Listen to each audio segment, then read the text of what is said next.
ਅਸਲਾਮੁਅਲੈਕਮ ਜੀ, ਵੈਲਕਮ ਹੋ ਗਿਆ ਸਾਰੇ ਭਰਾਵਾਂ ਦਾ ਮੇਰੇ ਚੈਨਲ ਤੇ। ਜਿੰਨੇ ਵੀ ਨਵੇਂ ਭਰਾ ਨੇ ਮੇਰੇ ਚੈਨਲ ਤੇ ਉਹਨਾਂ ਸਾਰਿਆਂ ਦਾ ਸ਼ੁਕਰੀਆ ਜੀ। ਬੜੇ ਭਰਾਵਾਂ ਨੇ ਮੇਰੇ ਚੈਨਲ ਨੂੰ ਸਪੋਰਟ ਕੀਤੀ ਹੈ ਕਿ ਉਹਨਾਂ ਸਾਰੇ ਭਰਾਵਾਂ ਦੀ ਵਜ੍ਹਾ ਤੋਂ ਅੱਜ ਮੇਰਾ ਚੈਨਲ ਕਾਫੀ ਅੱਗੇ ਚਲਾ ਗਿਆ। ਉਹਨਾਂ ਸਾਰਿਆਂ ਦਾ ਸ਼ੁਕਰੀਆ ਅਦਾ ਕਰਨਾ ਤੇ ਅੱਜ ਇੱਕ ਨਵੀਂ ਵੀਡੀਓ ਨਾਲ ਤੁਹਾਡੀ ਖਿਦਮਤ 'ਚ ਹਾਜ਼ਰ ਹਾਂ। ਵੈਲਕਮ ਹੋ ਗਿਆ ਸਾਰੇ ਭਰਾਵਾਂ ਦਾ। ਅੱਛਾ ਜੀ, ਅੱਜ ਅਸੀਂ ਇਹ ਗੱਲ ਕਰਾਂਗੇ ਕਿ ਅਸੀਂ ਕਮਜ਼ੋਰ ਜਾਨਵਰ ਪਾਲ ਕੇ ਉਹਨਾਂ 'ਚੋਂ ਕਿੰਨੀ ਕੁ ਇਨਕਮ ਲੈ ਸਕਨੇ ਹਾਂ ਤੇ ਕਿਸ ਤਰ੍ਹਾਂ ਦੇ ਅਸੀਂ ਜਾਨਵਰ ਖਰੀਦੀਏ ਤੇ ਜਿਹੜਾ ਕਿ ਅਸੀਂ ਪਾਲ ਕੇ ਅੱਛੀ ਖਾਸੀ ਇਨਕਮ ਲੈ ਸਕੀਏ।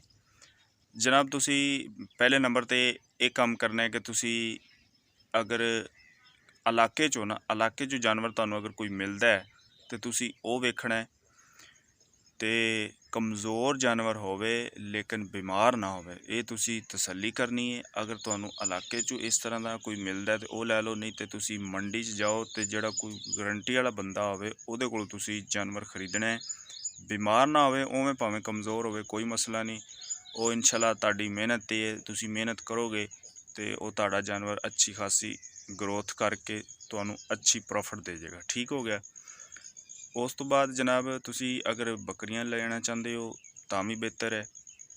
ਠੀਕ ਹੈ, ਉਹਨਾਂ ਨੂੰ ਤੁਸੀਂ ਪਾਲ ਪੋਸ ਕੇ ਮੁਨਾਫਾ ਕਮਾ ਸਕਦੇ ਹੋ। ਅਗਰ ਤੁਸੀਂ ਬੱਕਰੇ ਲੈ ਸਕਦੇ ਹੋ ਫਿਰ ਤੁਸੀਂ ਉਹ ਆਪਣੀ ਲਿਮਟ ਦੇ ਹਿਸਾਬ ਨਾਲ ਲੈਣੇ ਨੇ। 2 ਲੈ ਲਓ, 4 ਲੈ ਲਓ, 6 ਲੈ ਲਓ, ਜਿੰਨੇ ਤੁਸੀਂ ਲੈ ਸਕਦੇ ਹੋ। ਮੈਂ ਕਮਜ਼ੋਰ ਜਾਨਵਰਾਂ ਦੀ ਗੱਲ ਕਰਨਾ। ਉਹਦੇ ਵਿੱਚ ਇਹ ਹੈ ਕਿ ਤੁਸੀਂ ਆਪਣਾ ਕਿਸੇ ਵੀ ਕਿਸਮ ਦੇ ਜਾਨਵਰ ਲੈ ਸਕਦੇ ਹੋ, ਮਤਲਬ ਕਿ ਉਹਦੇ 'ਚ ਰੰਗਬਾਜ਼ ਵਾਲਾ ਕੋਈ ਹਿਸਾਬ ਨਹੀਂ ਹੈ।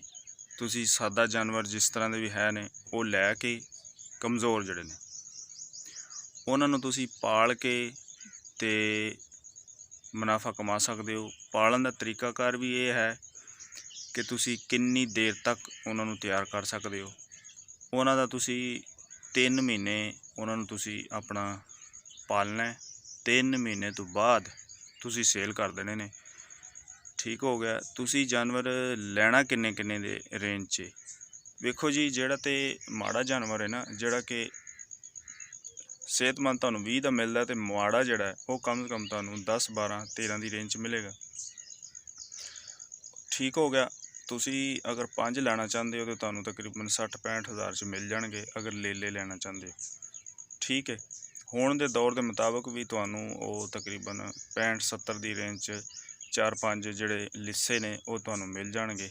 ਬੱਕਰੇ ਹੋ ਗਏ ਜਾਂ ਲੇਲੀਆਂ ਹੋ ਗਈਆਂ ਜਾਂ ਬੱਕਰੀਆਂ ਹੋ ਗਈਆਂ। ਠੀਕ ਹੋ ਗਿਆ। ਤੇ ਉਹ ਜਨਾਬ ਉਹਨਾਂ 5 ਨੂੰ ਤੁਸੀਂ 3 ਮਹੀਨੇ ਸੰਭਾਲਣਾ।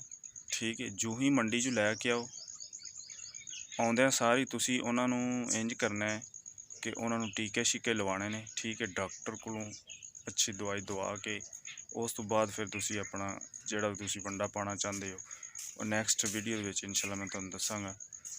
ਤੇ ਉਹ ਆਪਣਾ ਵੰਡਾ ਉਹਨਾਂ ਨੂੰ ਪਾਉਣਾ। 3 ਮਹੀਨੇ ਤੁਸੀਂ ਇੱਕ ਰੂਟੀਨ ਰੱਖਣੀ ਹੈ। ਇਨਸ਼ਾਅੱਲਾ 3 ਮਹੀਨਿਆਂ ਤੋਂ ਬਾਅਦ ਤੁਸੀਂ ਉਹਨਾਂ ਨੂੰ ਸੇਲ ਕਰੋਗੇ ਤੇ 5 ਦੇ ਵਿੱਚੋਂ ਤੁਸੀਂ ਕਮ ਤੋਂ ਕਮ ਜਿਹੜਾ ਨਾ 1 ਲੱਖ ਰੁਪਇਆ ਤੁਸੀਂ ਇਨਕਮ ਲੈ ਸਕਦੇ ਹੋ। ਠੀਕ ਹੋ ਗਿਆ। ਇਹ ਹੈ ਜੀ ਮੇਰੀ ਅੱਜ ਵਾਲੀ ਵੀਡੀਓ। ਇਨਸ਼ਾਅੱਲਾ ਉਮੀਦ ਹੈ ਕਿ ਤੁਹਾਨੂੰ ਬੜੀ ਪਸੰਦ ਆਏਗੀ। ਫਿਰ ਇੱਕ ਅੱਛੀ ਵੀਡੀਓ ਨਾਲ ਤੁਹਾਡੀ ਖਿਦਮਤ 'ਚ ਹਾਜ਼ਰ ਹੋਣਾ ਜੀ। ਅੱਲਾ ਹਾਫਿਜ਼।